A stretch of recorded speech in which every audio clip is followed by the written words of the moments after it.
ഗൾഫുകാരനാണെന്ന് പറഞ്ഞിട്ട് കാര്യമില്ല. നാട്ടിലേക്ക് വരണമെങ്കിൽ ഇപ്പോൾ പ്രവാസികൾ കടം വാങ്ങേണ്ടി വരും. പല പ്രവാസികളുടെയും ഇപ്പോഴത്തെ അവസ്ഥ ഇതാണ്. പശ്ചിമേഷ്യയിൽ സംഘർഷം നടക്കുന്നുണ്ട്. വിമാന സർവീസുകൾ കുറവാണ്. ചുറ്റിക്കറങ്ങിയുള്ള റൂട്ടുകളാണ് പല വിമാന കമ്പനികളും സ്വീകരിക്കുന്നത്. അതൊക്കെ ശരിയാണ്.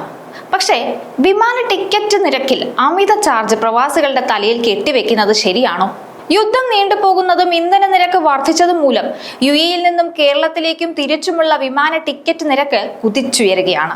സംഘർഷ കാലയളവിൽ പ്രത്യേക വിമാന സർവീസ് കുറച്ചാൽ നിരക്ക് വർധനയ്ക്ക് നിയന്ത്രണമേ ഇല്ല. മരണം, ചികിത്സ തുടങ്ങിയ അടിയന്തര ആവശ്യങ്ങൾക്കായി നാട്ടിൽ പോകേണ്ട പ്രവാസികൾക്കാണ് ഇപ്പോൾ ഇരുട്ടടി കിട്ടിയത്. കുടുംബമായി പോകേണ്ടി വന്നാൽ സ്ഥിതി ദയനീയം. ഇന്നലെ അബുദാബിയിൽ നിന്ന് കൊച്ചിയിലേക്ക് വൺ വേ ടിക്കറ്റിന് മാത്രം 79,000 രൂപയാണ്. അതായത് 3,131 ദിർഹം.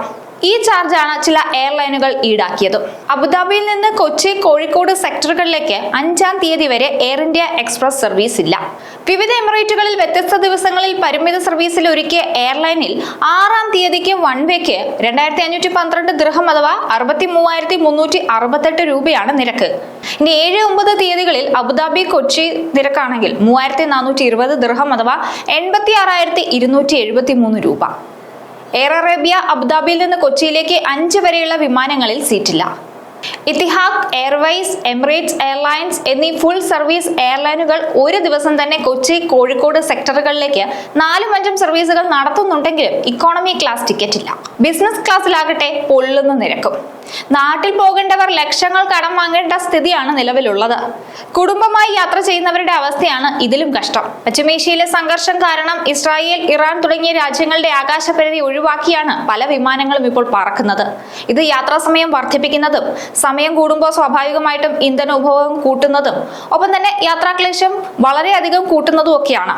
വിമാന കമ്പനികൾ ഈ അധിക ചിലവൊക്കെ ടിക്കറ്റ് നിരക്കിലൂടെ യാത്രക്കാരുടെ തലയിലാണ് കെട്ടിവെക്കുന്നത്. വിമാന കമ്പനികളുടെ ഈ കൊള്ളക്കെതിരെ അധികൃതർ ഇടപെടണമെന്നാണ് സംഘടനകളുടെ ആവശ്യം. അത്യാവശ്യത്തിന് നാട്ടിൽ പോകേണ്ടി വന്നാൽ 2-4 മാസത്തെ ശമ്പളം മാറ്റിവെച്ചാൽ പോലും ഈ സമയത്ത് നാട്ടിലേക്ക് പലർക്കും പോയി വരാനാകില്ല.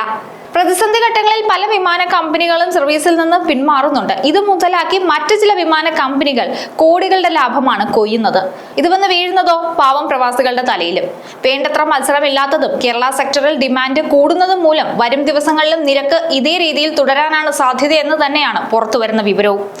യുദ്ധഭീഷണിയെ തുടർന്ന് പല അന്താരാഷ്ട്ര വിമാന കമ്പനികളും സർവീസുകൾ റദ്ദാക്കുകയും കുറയ്ക്കുകയും ഒക്കെ ചെയ്തിട്ടുണ്ട്.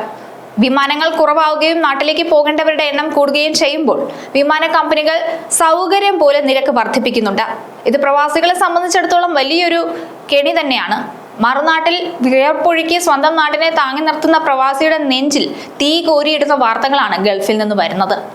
പശ്ചിമേഷ്യയിലെ യുദ്ധ കാർമികങ്ങൾ വിമാന കമ്പനികൾക്ക് കൊയ്ത്ത് കാലമാകുമ്പോൾ സാധാരണക്കാരനായ മലയാളിക്ക് സ്വന്തം വീട്ടിലേക്കുള്ള ദൂരം ലക്ഷങ്ങളുടെ കടബാധ്യതയായി മാറുന്നു.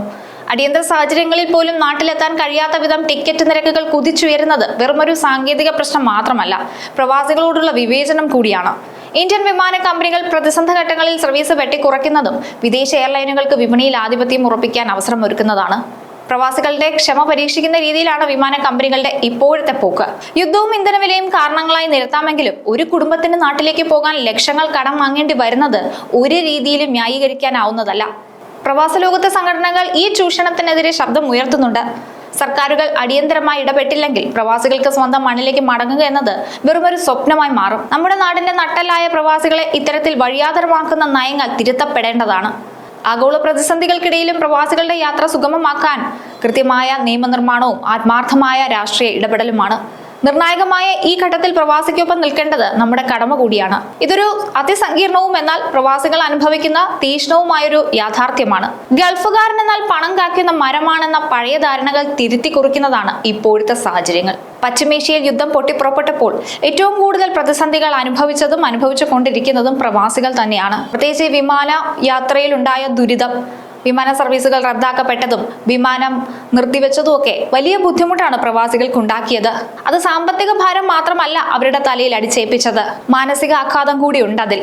എത്രയും പെട്ടെന്ന് ഈ വിമാന കൊള്ളക്കെതിരെ അടിയന്തരമായ ഇടപെടൽ ഉണ്ടായില്ലെങ്കിൽ പ്രവാസിക്ക് നാട്ടിലേക്ക് മടങ്ങുക എന്നുള്ളത് ഒരു സ്വപ്നമായി തന്നെ അവശേഷിക്കും. ആ കാലം വിദൂരമല്ല. ടിക്കറ്റ് നിരക്ക് കൂടിയ സാഹചര്യത്തിൽ പല പ്രവാസികളും ഇപ്പോൾ തന്നെ നാട്ടിലേക്ക് വരുന്നില്ല. ടിക്കറ്റ് നിരക്ക് കുറയുന്നത് വരെയാണ് പലരും കാത്തിരിക്കുന്നത്. ചികിത്സയ്ക്കായിട്ട് നാട്ടിലേക്ക് വരുന്ന പ്രവാസികളുടെ കാര്യമാണ് അതിൽ ഏറ്റവും കഷ്ടം. ടിക്കറ്റ് നിരക്ക് കുറയുന്നത് വരെ ചികിത്സ മാറ്റിവെക്കാൻ പറ്റുമോ? അതൊരു വല്ലാത്ത സാഹചര്യം തന്നെയാണ്. ടിക്കറ്റ് നിരക്ക് കുറയ്ക്കാൻ അധികൃതർ കൃത്യമായ ഇടപെടലുകൾ നടത്തേണ്ടത് അനിവാര്യമാണ്.